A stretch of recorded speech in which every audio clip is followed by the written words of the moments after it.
सणासुदीला सुद्धा न चुकता कामाला गेला.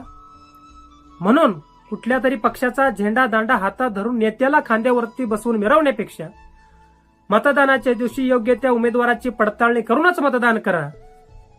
कारण या जगामध्ये आमच्या भारत देशाची संस्कृती आणि परंपरा खूप चांगली आहे.